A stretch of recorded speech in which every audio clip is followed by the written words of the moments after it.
Ladeira Bausch, o seu podcast sobre dança.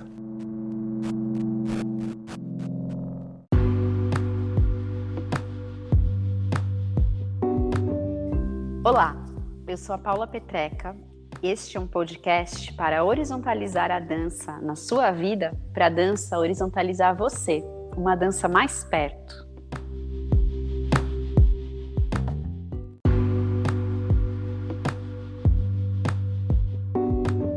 Olá, eu sou a Juliana Alves e este é o Ladeira Bausch, um encontro semanal para mover pensamentos de corpo, com temas que nem sempre vão para a cena, sem glamour e sem mito.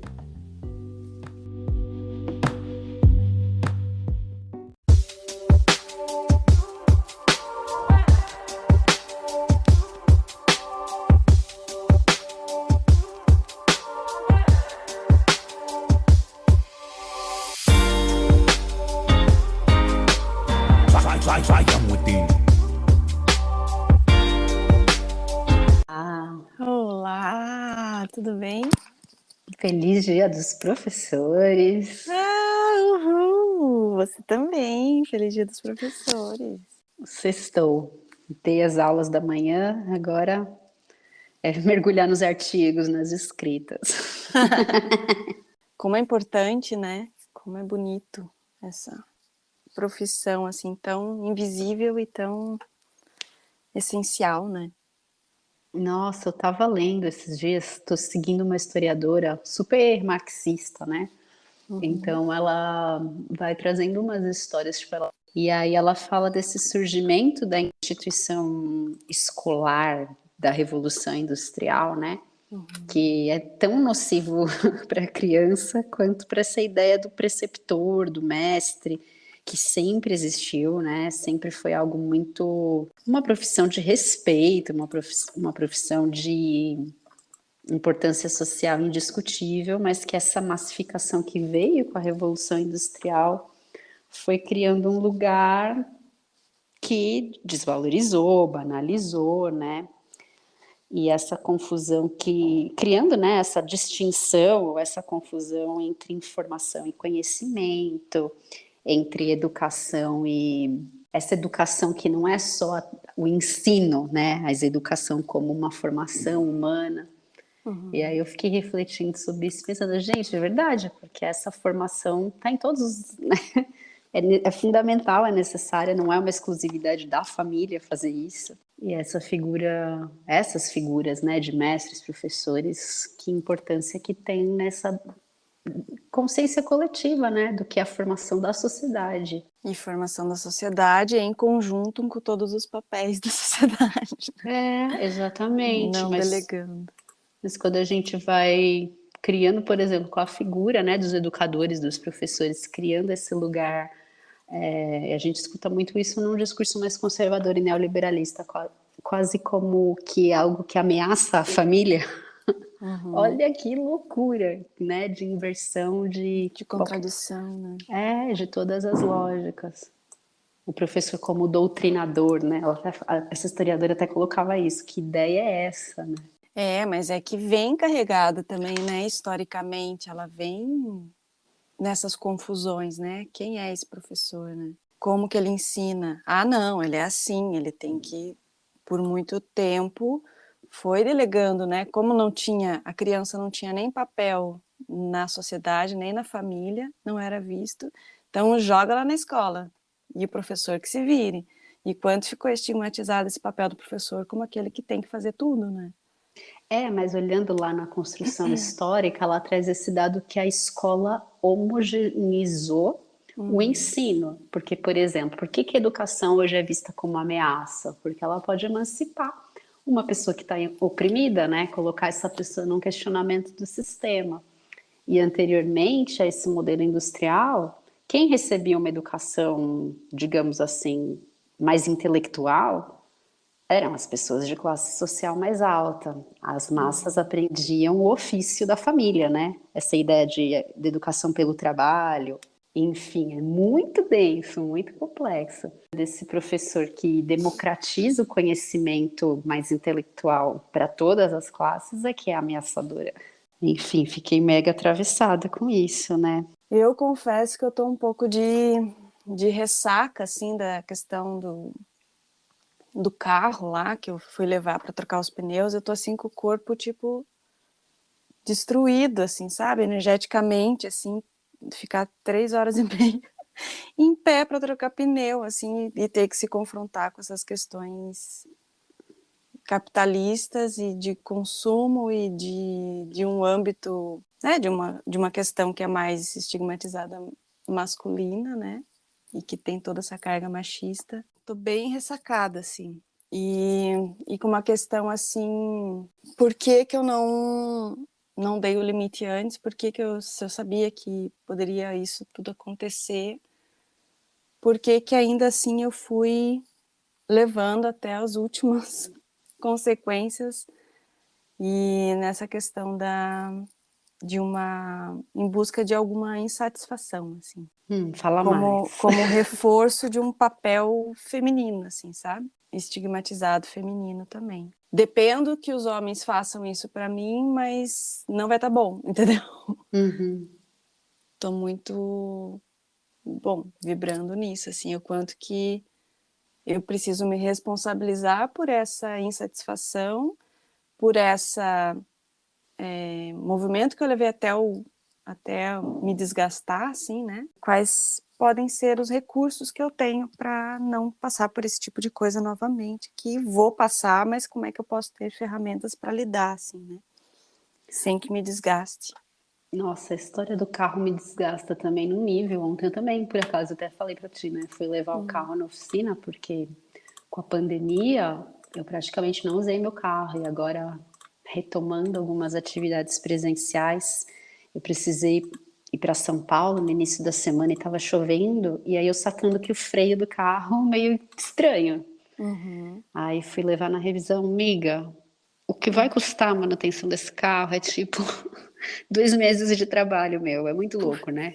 Aí você pensando nesse valor, e é no valor que tem o trabalho de um professor, o valor dessas coisas materiais, é muito louco. Dimensionar isso, né? A proporção. Exatamente. Aí foi um baque, mas aí toda vez que tem esses coisas, esses assuntos de carro, que é sempre, né, grana envolvida, eu volto para um lugar que me desassossega muito, que é o modo de vida que o carro cria, né? Porque ao mesmo tempo que ele elimina a distância, ele acelera muito a gente. E aí essa aceleração que vai levando para o congestionamento, para o estresse, para a compressão, para a poluição, me faz voltar ao desejo da bike, né? Ao desejo de não estar usando o carro para me locomover. Só que isso envolve mudar toda a minha vida. Envolve diminuir uma distância que eu percorro diariamente, que é impossível. Tomar essas decisões, sabe, é tão profundo porque move tanta coisa. Então, tá, se eu realmente decidir não ir mais para São Paulo, a cidade vizinha aqui, quanto que isso vai impactar na minha vida? Ah, talvez eu não vou ganhar o que eu ganho hoje, mas talvez eu não vou gastar 2 salários com um carro, sabe? Uhum. Então, essas coisas vão me desnorteando nesse lugar, assim, de... E o O que quanto é que eu tô sustentando, sabe? Quando você fala Aham, desse limite, o que é que eu tô sustentando? exatamente. E o quanto que você precisa, se você... Pronto, não precisa ser tão radical, porque a minha frustração da situação era tipo, ai, chega desse carro, né? Desistir, assim, ai, porque tem que se confrontar com isso. Mas, se for pensar como é que a gente aprende a gerir tudo isso, tipo, ah, não, você não precisa se desfazer totalmente das coisas que você tem em São Paulo, mas como é que você gerencia isso para ir uma vez por semana e conseguir uma carona, por exemplo? Exatamente, ou para compartilhar, né? Verdade. Mas olha quanto implica, falta, né, um pouco menos de autonomia, tem que depender, tem que se comunicar, tem que dialogar, tem que, né, ficar, de certa forma, menos autônoma. Mas é muito possível, porque às vezes a gente encontra nesse jeito de gerenciar a nossa vida um prazer imenso por poder realizar, não ficar dependente das coisas que fazem mal e ao mesmo tempo não perder as coisas que são conquistas, assim, né? Mas a gente deixa as coisas cegamente ir por esse caminho que, de certa forma, esse formato de sociedade nos leva, né? Exatamente. E você falou uma coisa muito interessante, né? Que é essa coisa de conversa, de criar, por exemplo, a ideia da carona, tira a gente de um lugar, né, mais individual e autônomo, às vezes, das decisões, mas como é importante a gente, talvez, abrir um pouco o mundo desse lugar para pensar em alternativas coletivas mesmo, né? Sim.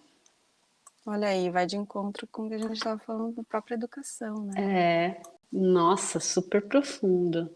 E que eu acho que para mim abre um portal muito direto e do jeito que eu tô hoje, assim, tipo, ó, é esse ponto da questão de produzir algo, né, gerenciar, administrar, produzir, tornar aquilo possível. Porque você não vai conseguir, hoje, então decidi, vou agora de carona para São Paulo. Você não vai conseguir da hoje para amanhã. Pode ser que consiga, mas você não vai conseguir administrar isso em um mês, em um ano, não vai. Você precisa ter uma noção, né? Porque daí as pessoas que te chamam para o trabalho, elas te chamam por essa tua disponibilidade. Porque você se coloca disponível, mas daí você tem que falar, não, agora, pessoal de São Paulo que quero, né, não é que quero, mas eu vou estar disponível agora por questões logísticas, né, econômicas, saúde, eu vou estar disponível neste dia, de tal horário, porque eu dependo da carona de tal pessoa. E aí isso tem que se reverberar essas decisões, né, no gerenciamento de coisas para a tua vida a longo prazo, né? E isso não é uma coisa que a gente aprende, né?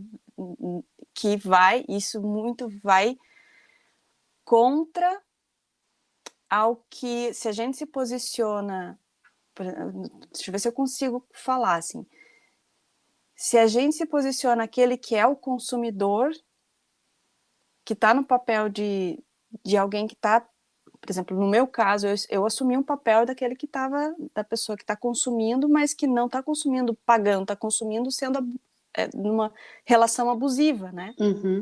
Você fica refém do serviço, né? Fico refém do serviço do que eles decidem, não o que eu quero.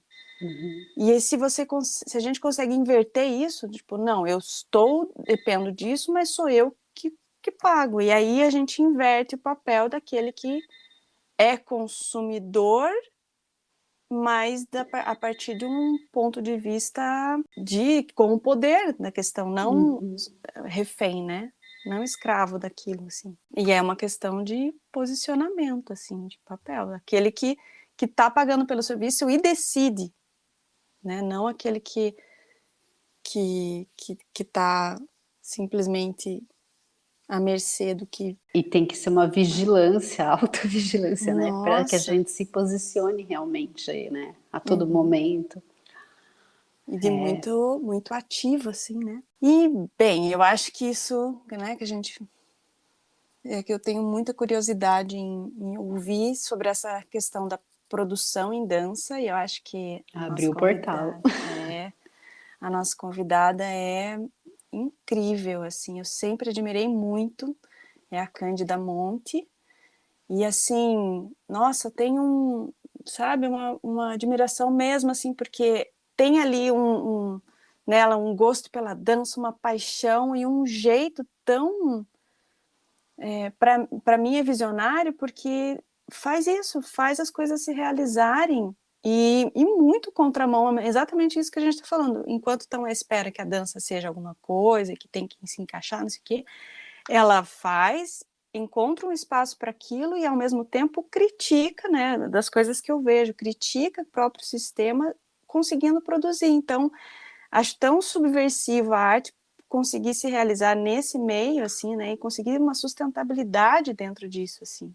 Sim, e esse lugar, né, como você falou, do produtor que está com o olhar conectado à ideia de arte, né, a ideia de um fazer criativo, e não só pensando em comercializar, mas também pensando, é super importante, né? Vamos ouvi-la, então.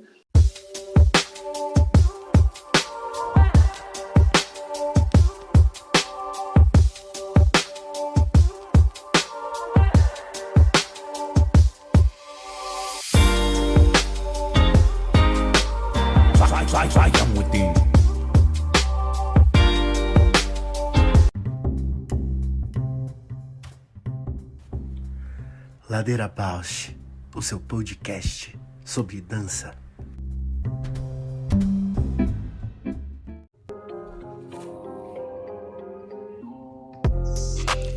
O Ladeira Bausch tem uma parceria com o Portal Mude.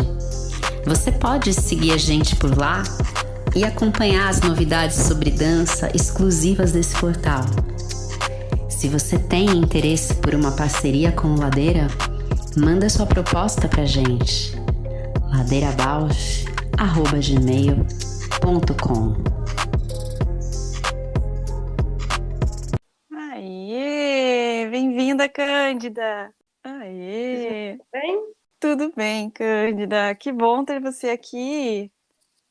Também estou bem feliz. Prazer, Cândida, Também sou a aventurar Paula. aí no Feliz de te podcast. receber aqui. Paula. Não, eu estava dando só as boas-vindas, Cândida. Muito bom ter você aqui. Obrigada. Estou contente também de participar. Ai, Cândida, a gente estava fazendo uma introdução, assim, né? Foi super densa, porque a gente, né, fala um pouco de como a gente está se sentindo e o quanto a perspectiva de produção em dança e a tua presença aqui nos faz, assim, muito, nos contempla muito nesse momento e acho que para o Ladeira é muito especial. Então, antes de eu começar a falar mais, se apresenta, Cândida, e a gente faz aquela pergunta assim, quem é você na Ladeira? Eu sou a Cândida Monte, sou artista da dança, me localizo na dança, me articulo também em outras áreas artísticas. Atualmente sou mais produtora, não consigo separar muito assim, o lugar de fazer artístico da produção com a criação, assim, então sou em primeiro lugar artista e dentro das funções da cadeia artística eu exerço também a produção. Sou uma fazedora de cultura. Dentro desse fazer artístico eu também produzo.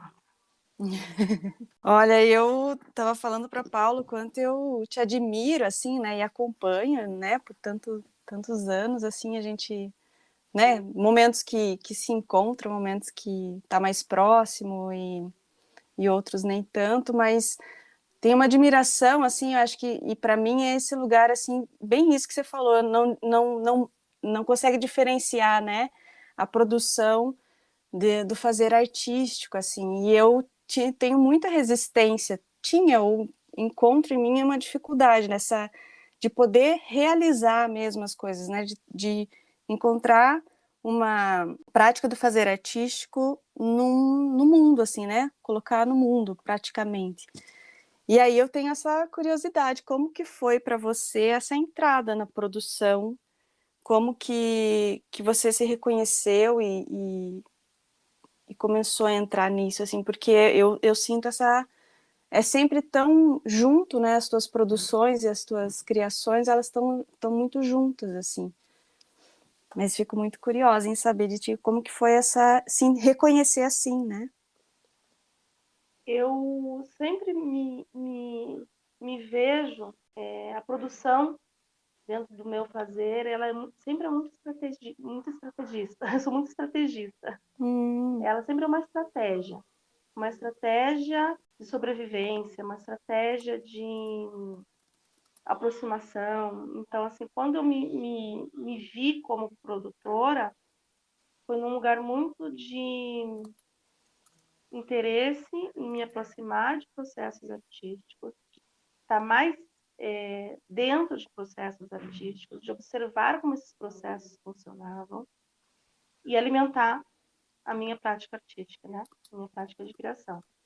Então, quando eu comecei a me identificar como produtora, era muito mais como entendendo que ferramentas que eu tinha para poder me aproximar de algo que eu queria conhecer melhor.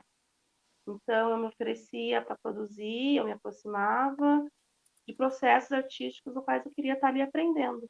Me interessa sempre muito acompanhar processos artísticos.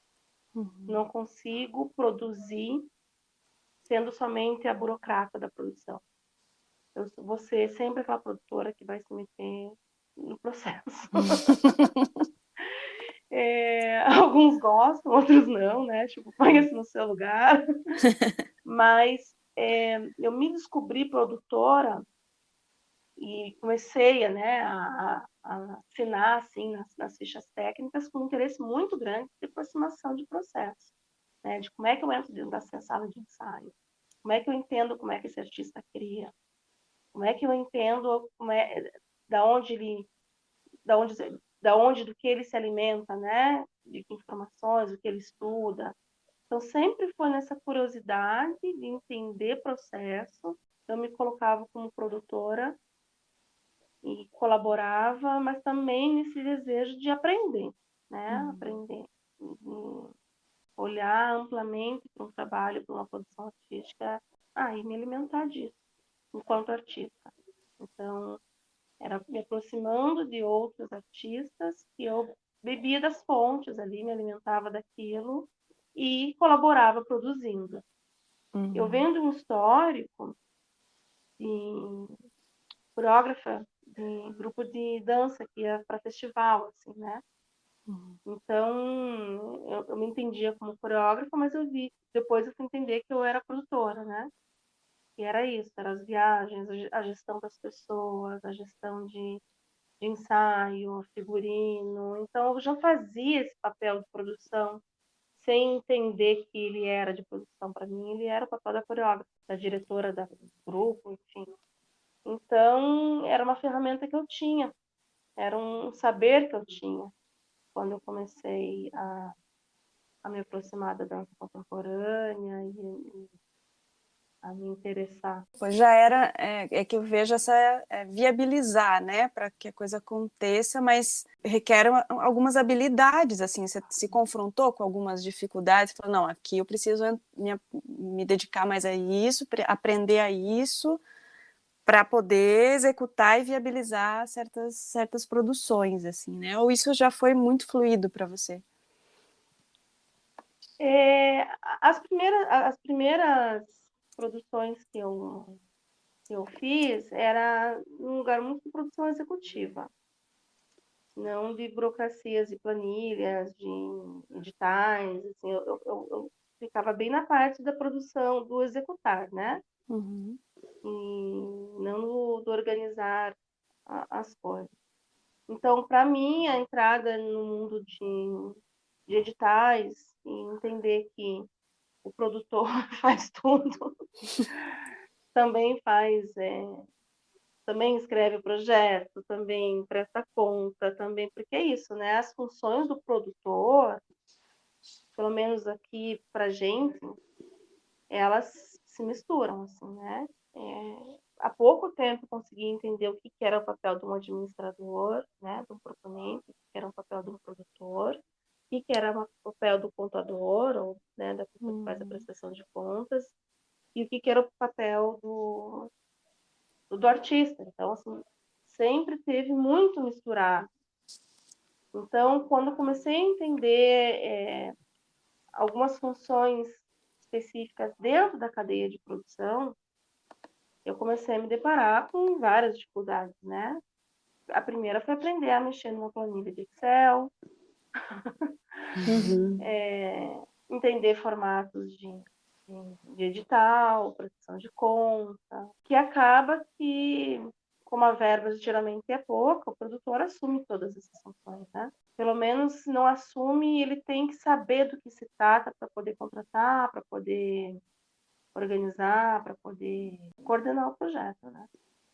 Agora que você trouxe essa dinâmica das diferentes, né, funções de produção, administração num projeto, me veio uma memória que é muito corpo, assim, de já ter trabalhado em projetos grandes, onde tem toda aquela equipe, né, um diretor de produção, um produtor executivo, um ou dois assistentes, e aí como a coisa geralmente flui bacana, geralmente, né, porque não é garantia, mas na maioria dos casos, o produtor do projeto acaba concentrando, né, uma série de funções, que é o que você estava falando um pouquinho.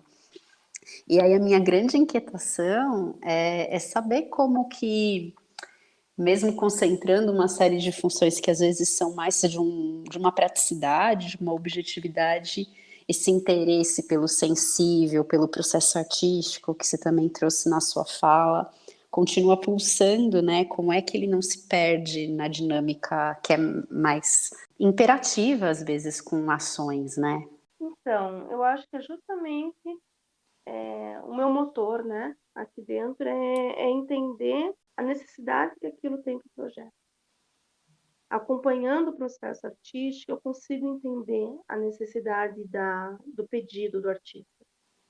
Eu consigo entender o valor que aquilo, daquele jeito, tem para o projeto naquele momento. Então, fica mais do que a execução de uma função, fica na realização de uma coisa.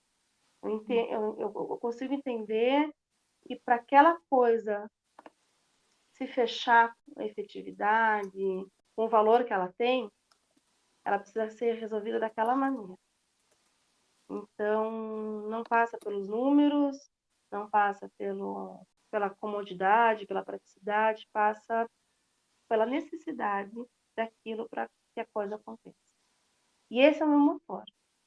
Então, se eu precisar ter que rodar a cidade inteira para achar um tecido que não é bege, mas também não é cru, ele tem aquela tonalidade específica, se eu entendo por que tem que ter aquilo, entendo por que aquilo faz sentido para aquele projeto, eu vou atrás com muito desejo. Então tem a ver com o desejo, com entender a necessidade da coisa para o projeto acontecer, e daí vai além de uma motivação de execução de uma função, sabe? Sim, e te ouvindo agora também lembro de algumas vivências e me ocorre a curiosidade desse diálogo que também pode se estabelecer entre um produtor que está com esse motor, né, essa sensibilidade tão presente, e o artista, no sentido de também o produtor, às vezes, olhar o que o artista está, né, buscando, elaborando e também oferecer soluções, oferecer caminhos. Você chega a fazer esse tipo de interferência no processo do artista? Bastante. Eu não consigo me relacionar com uma produção artística. Lógico, tem coisas pontuais, né? Uma produção local, mas assim, projetos que aí a gente empreende junto, deseja junto, sonha junto, eu não consigo me relacionar com ele sem participar, né, do processo, sem entender, assistir um trabalho só na estreia não faz sentido nenhum. Tem um trabalho o único que eu produzi assim desde o início da ideia até a execução, que é de um artista que não mora no Brasil, estreou no Brasil e acabou que é o Thiago Granato. Casou as datas da temporada dele com uma outra temporada que eu estava executando em Curitiba. E eu não consegui assistir. E até hoje, quando vejo divulgação de alguma coisa que ele apresentou em algum lugar, que ele apresentar, eu tenho uma coisa mal resolvida no meu coração. Assim. Me dá um... Aí não quero nem ver, olho para o lado, porque é uma frustração muito grande de ter contratado aqueles profissionais, pago aqueles profissionais, agendado aqueles ensaios, negociado a temporada, negociado com quem vai filmar, com quem vai fotografar, o material gráfico, e eu não tive essa experiência. Então, assim, é muito frustrante para mim não ter assistido o trabalho, assistindo o vídeo, né? Não tive experiência ao vivo. Então, é uma coisa que eu não quero nunca mais que se repita, porque existe uma frustração mesmo de ter criado uma coisa que para mim ela não existiu, assim, né? A experiência do assistir, do ao vivo, estar no ensaio, estrear. Então, para mim, não faz sentido.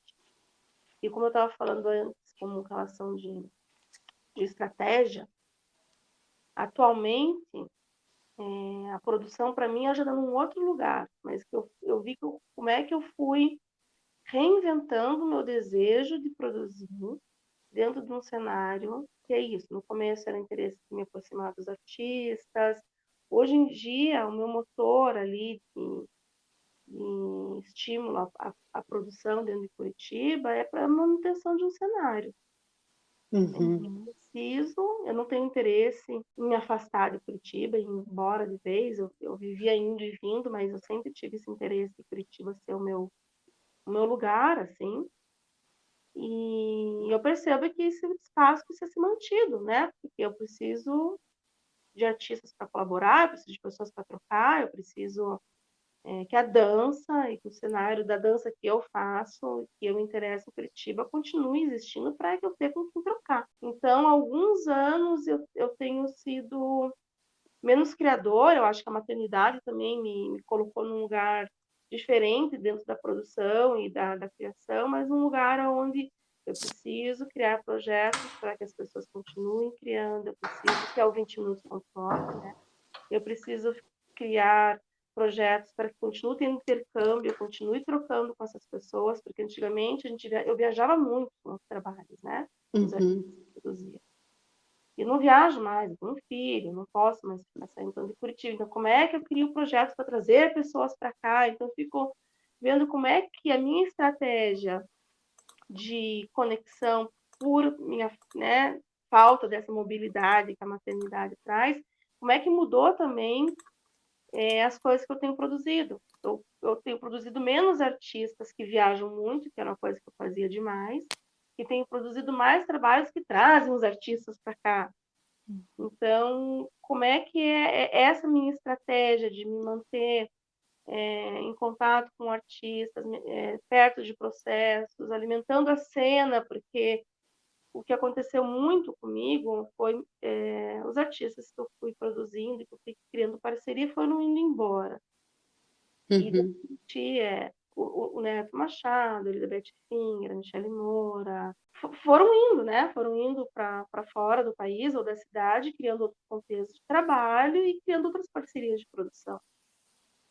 E eu fui entendendo que, nossa, como é que eu crio um contexto para que eu esteja conectada com os artistas de Curitiba e que não fique sempre, né, nessa de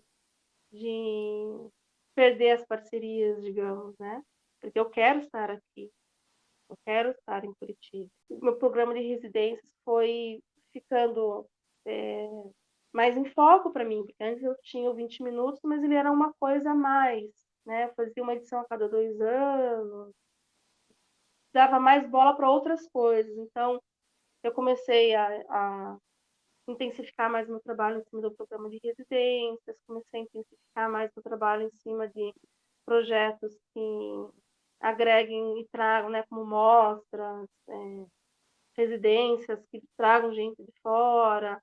Então, mudou um pouco do perfil das coisas que eu produzo, também essa estratégia de como é que eu me articulo agora dentro do cenário artístico. Nossa, é uma maturidade muito grande, assim, né? Se perceber nessa trajetória de produção, né? Que no começo tinha uma motivação, né? Artística e de aproximação e agora essa riqueza, né? De perceber o quanto que para você se realizar precisa também movimentar outros artistas, mobilizar, né? E fazer possível para que você se realize também num conjunto, assim, né? Mais amplo. É muito lindo perceber essa maturidade, né, da motivação do trabalho, assim, né? Eu acho que é pensar a cena, né? Uhum. Tem a cena acontecendo, um projeto ou outro não acontece isoladamente, né? Então, precisa ter a cena da dança acontecendo, precisam de artistas.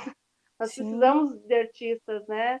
Não só do que eu produzo, e de outros também que eu também não produzo e que para isso, para a cena se alimentar e pensamento como redes, como é que a gente pensa na dança e não na companhia ou no artista, mas na dança dentro da cidade que a gente trabalha. Nossa, essa E se fala. cresce a dança, cresce a gente junto, né? Se aumenta a quantidade de artistas pesquisando, trabalhando, né? Isso, uma coisa vai puxando a outra e a gente vai crescendo junto. E essa tua fala de pensar essa cena local, né? Essa cena onde eu quero estar, o que eu quero estar próximo, me pegou assim numa importância, porque a gente tem vivido um momento político muito desfavorável para pensar uma cena de dança mais ampla nacional, uma política de dança mais ampla nacional. E aí, claro, né, tem centros onde uma produção se mantém, talvez São Paulo, né? Acho que São Paulo. São E Paulo, ponto. São Paulo, cidade de São Paulo, né? E o restante do país são esses cenários onde é muito importante iniciativas como essa que você foi falando, né? De pensar residências, pensar mostra, pensar como é que chegam artistas, como é que os artistas se mantêm pensando essa cena. E aí, te ouvindo, eu sinto um gesto criador tão forte nisso, né? Nessa dinâmica de produção, quanto um gesto criador que coreografa, né? Ou que cria um espetáculo, enfim. Eu vejo essa potência muito forte. Eu fico... Agora uma pergunta, assim, se você tem alguma, assim, na tua experiência, assim, algo crítico que você possa apontar no aspecto, né, de formação sei lá, em artistas de dança, né, desse cenário, assim, em aspectos de produção, o que você criticamente, ou que seja, que você tem uma experiência também mais ampla do que só Curitiba, assim, né, também, mas num cenário maior, assim, em relação à formação de dança, assim, o que você acha que criticamente precisa ser trabalhado nesses aspectos da produção, assim, né, tipo, acho que os bailarinos, quando se formam, precisam entender mais sobre alguma coisa, precisam vivenciar mais o ambiente de produção, ou isso você acha que está bem resolvido? Quem é artista precisa ser artista e está tudo certo? Como que, se você vê criticamente algo que possa melhorar assim nesse cenário? Eu vejo. Eu acho que quem tem que vender o seu trabalho é o artista, não é o produtor. Alguns dos artistas com quem eu trabalho, com quem eu trabalhei, eu vejo esse cuidado. Sou eu quem vendo, sou eu quem falo sobre o meu trabalho, sou eu quem apresento o meu trabalho. E depois o produtor segue com as negociações, com o que tem que ser feito. E eu acho isso muito rico. Eu acho que vende melhor, abre as portas de uma maneira... Talvez esclarecida dos papéis, esclarecida, né? Uhum. E eu vejo muito artista que quer que o produtor faça isso, como um agente. E eu tenho muita dificuldade. Eu sempre falo, eu não vendo o trabalho. Eu vendo o meu, a minha mostra, mas eu não consigo vender o trabalho do outro. Ferramenta eu tenho para escrever, para formular um projeto, mas eu acho que o artista tem que ter esse exercício mesmo, falar sobre o seu trabalho, escrever sobre o seu trabalho, negociar o seu trabalho. E depois o produtor segue por tudo que precisar. Mas eu acho que falta isso um pouco, assim, dentro do... Você tem um palpite de onde que possa vir esse mito, né, do bailarino, do artista não conseguir vender? Porque eu me reconheço, assim, acho que por muito tempo não consegui falar do seu trabalho, não consegui, né, peitar, assim, colocar na frente, falar, não, é isso mesmo, não entender, não ter esse papel, né, de se colocar, ter sempre alguma camada que bloqueia esse tipo de posicionamento, assim, né? Você tem algum palpite sobre isso, assim, que eu acho que também pode vir tanto cultural quanto, sei lá, social, alguma Eu coisa, ou acho que de é a falta do formação. exercício. Uhum. Mas eu acho que é a falta do Imagina, exercício mesmo, de falar sobre. olha só. De uma maneira, assim, mais... Eu sou curadora também, né? Eu faço curadoria nos 20 minutos, já fui parecerista, e eu vejo, assim, como as pessoas têm dificuldade de falar. Eu também já passei por esse lugar, tá? De ficar falando difícil, de ficar escrevendo difícil, escrevendo os 3.000 caracteres do edital, escrever lá até 1999 no ponto, né? De ter que ocupar todo o espaço falando, escrevendo, dando referência. E hoje em dia eu fujo disso, né? Tô tentando como é que eu simplifico a fala, como é que eu simplifico o que eu estou passando para a pessoa que vai ler, analisar, né? Eu acho que é falta do exercício mesmo, de falar sobre, de escrever sobre. É o exercício. Eu também, eu demorei muito tempo. Quando eu leio os primeiros projetos que eu escrevi, eu fico achando que eu fui aprovada porque a pessoa não entendeu nada e falou, deve ser bom, porque eu não entendi nada. Muito bom. A pessoa deve pensar, nossa, super contemporânea, porque não dá para entender nada, nem eu entendo.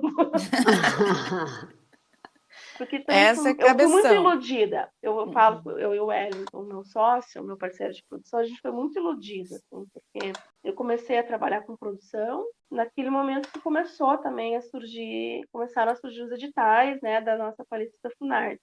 Não sei se vocês lembram. Existia uma fundação Prêmio do Clausiana.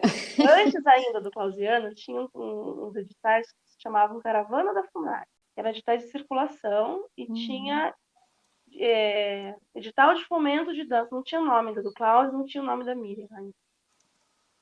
E nos primeiros anos ali, na primeira tentativa de edital, eu aprovei um projeto. Na segunda também. Na terceira também. Eu falei, uau, é isso. E depois, fiquei uns 2 anos sem aprovar nada. Então, assim, eu me iludi ali com um lugar de que é fácil, eu consigo. E foi muito assim. Eu apresentei uma peça na mostra de dança da FAP. Eu fazia teatro, eu fazia arte cênica. E quando eu decidi, eu vou voltar um pouco agora. Você fala uma coisa, eu vou falar outra. Quando eu dançava, né? Eu vivia num núcleo ali de dança, de festival de dança. Dança era meu hobby, mas era um hobby 7 vezes por semana. Era um hobby que tinha muita dedicação. E eu fiz faculdade de odonto. Então, me formei, atuei. E depois de uns 3, 4 anos de formado, eu entendi que eu não queria fazer aquilo da minha vida. Eu queria o meu hobby. Eu queria trabalhar com dança. Por quê? O Neto Machado, que é um artista com quem eu trabalho até hoje, ele era do Povo Flor também, ele era meu aluno de street dance, dava aula de street dance. Dançava no grupinho lá que eu tinha, que a gente viajava para os festivais, me ajudava a coreografar, o Neto fazia parte ali do meu clã. E ele entrou na FAP. E ele entrou na Hoffman. Então, acompanhando o que o Neto fazia, eu comecei a entender que existia um outro universo da dança que me interessava.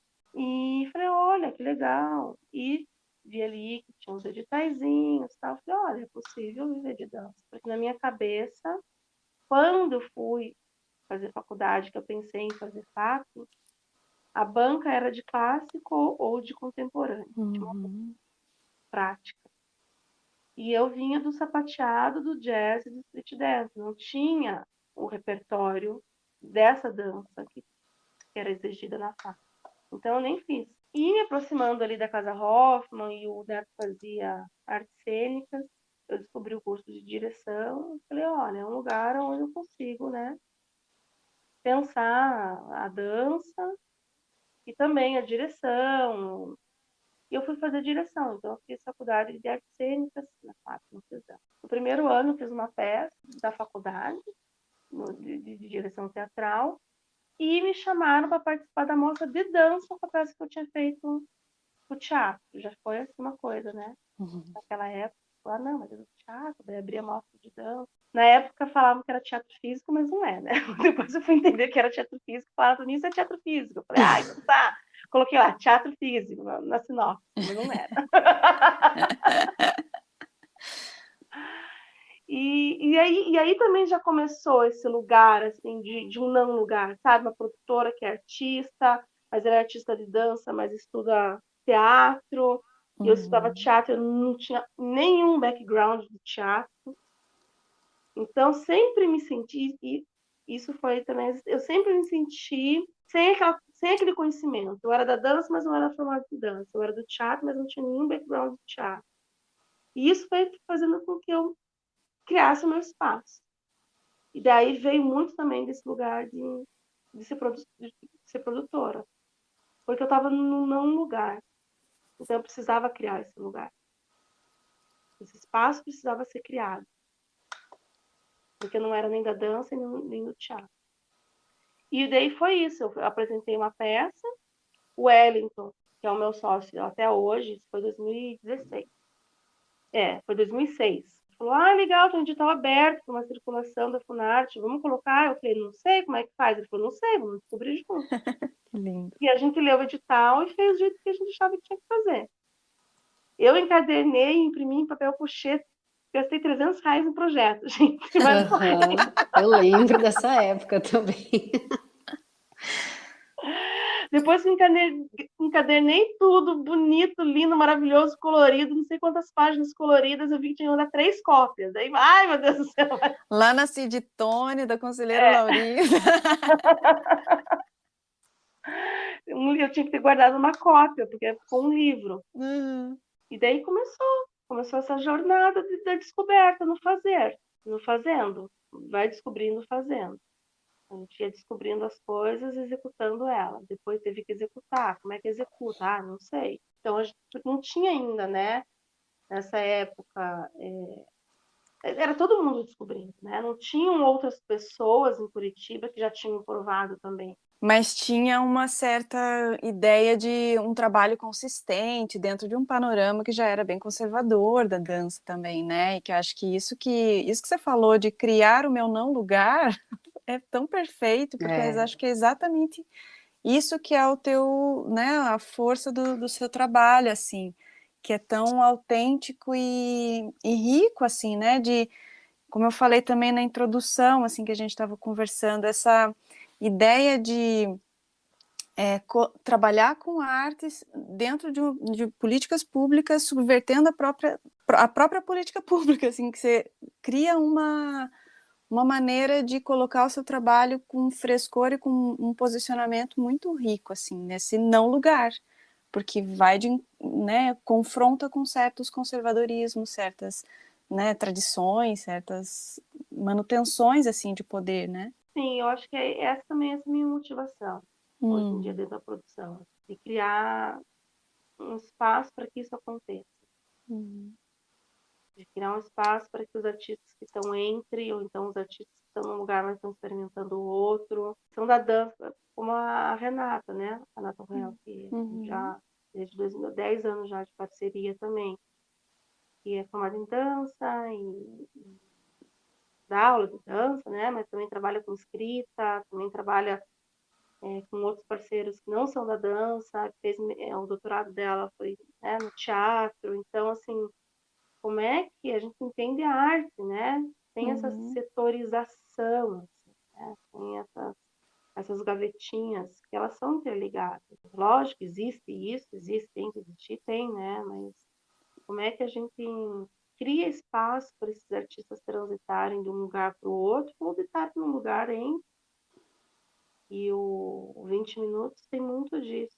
O 20 Minutos é um projeto de residência que trabalha com artistas da dança, através da dança, que usam o corpo, que usam com o corpo, através do corpo, não é a dança, mas é através dela, o que atravessa ela. Deixa aí o arroba do 20minutos.move.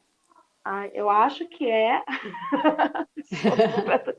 arroba 20 número minutos move. Já vamos seguir aqui. Arroba 20 minutos move. Eu acho que tá assim.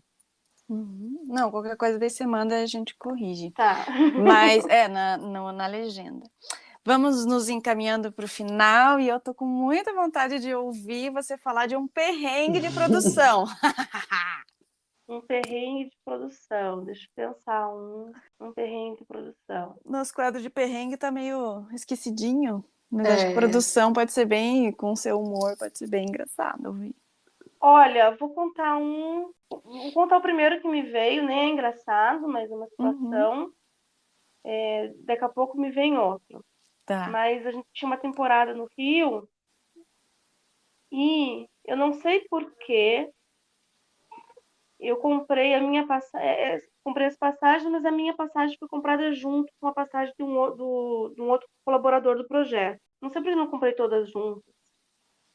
E na hora de ele não pôde viajar, e na hora de cancelar, eu cancelei a passagem e não me toquei que a minha estava junto. Então eu cheguei no aeroporto e não tinha passagem para mim. Não tinha passagem para mim. Entrou a equipe inteira, embarcou a equipe inteira e eu não tinha aquele voo, era absurdo para eu ir. Falei, não posso ir, pagar ali a vista para ir na hora, para ir naquele voo, não dava. O único voo possível para eu viajar era um voo que saía de Curitiba e até Foz.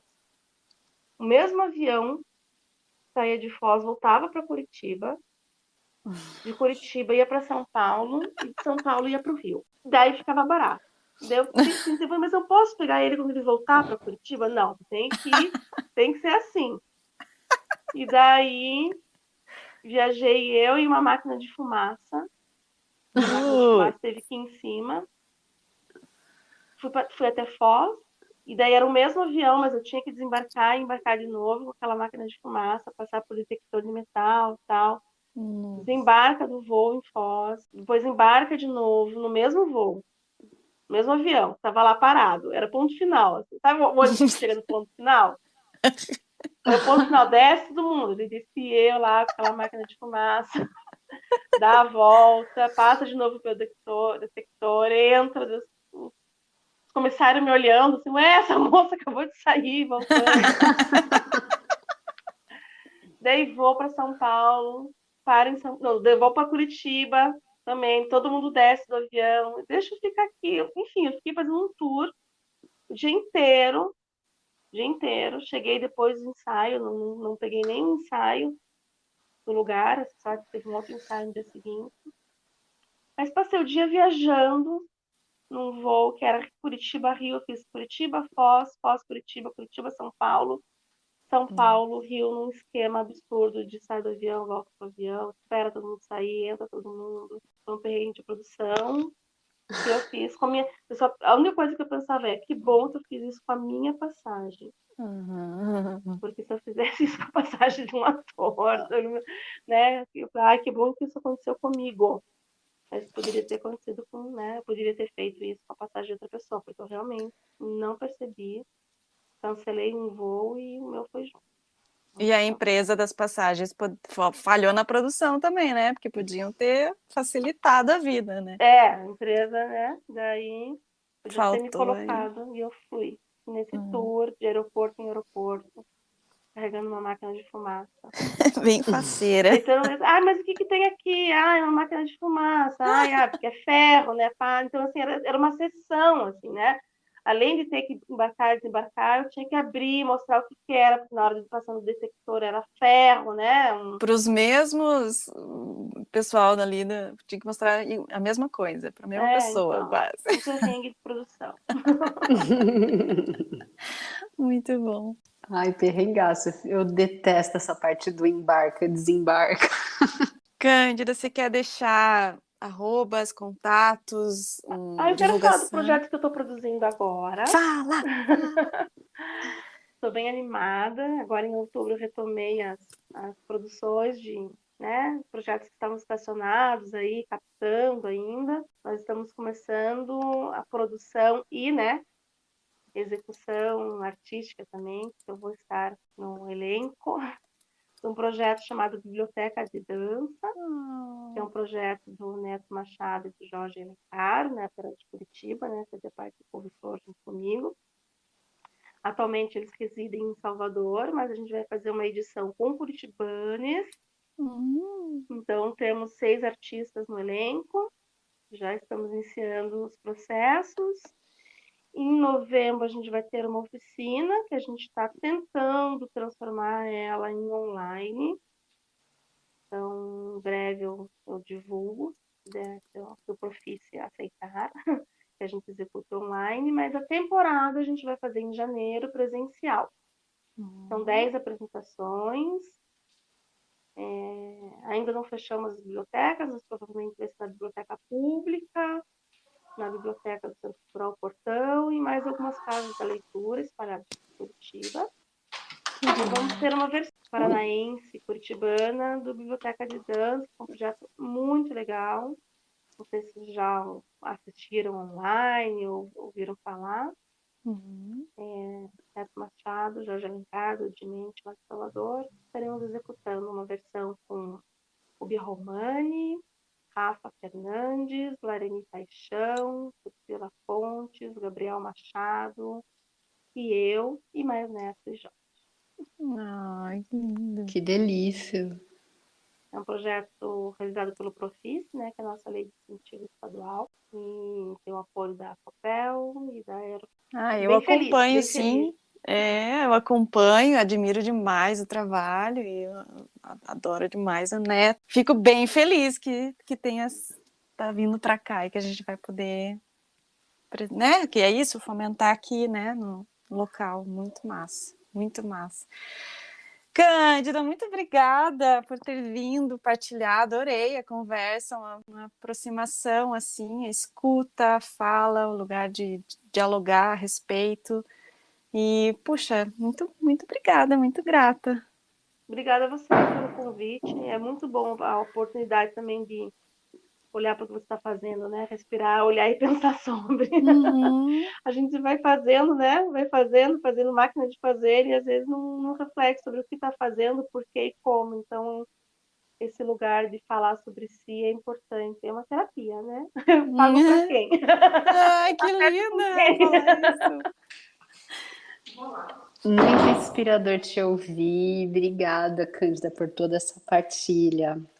E que as pessoas fiquem ligadas aí nos seus projetos, possam acompanhar também. Seguimos. Valeu. Minha professora de yoga sempre fala, seguimos com fé e com coragem. E é isso mesmo. Olha.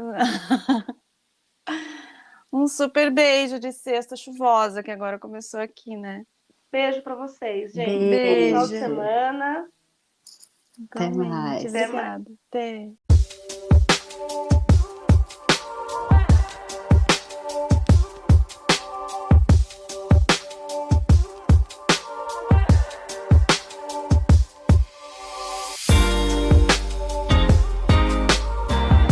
Vai, Amudim.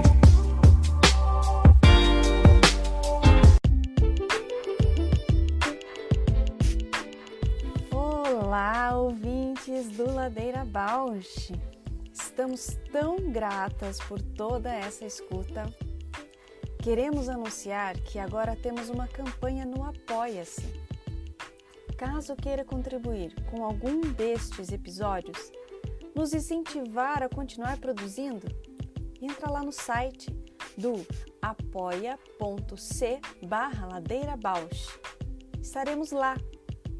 Beijo a Bausch!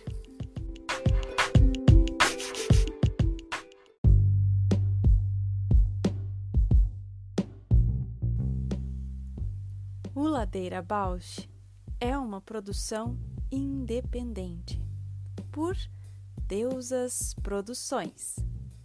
Curadoria, gravação, edição de som e capas por Juliana Alves e Paula Petreca. Voz da vinheta de Fernando de Proença. Produção fica a encargo de Moira Albuquerque.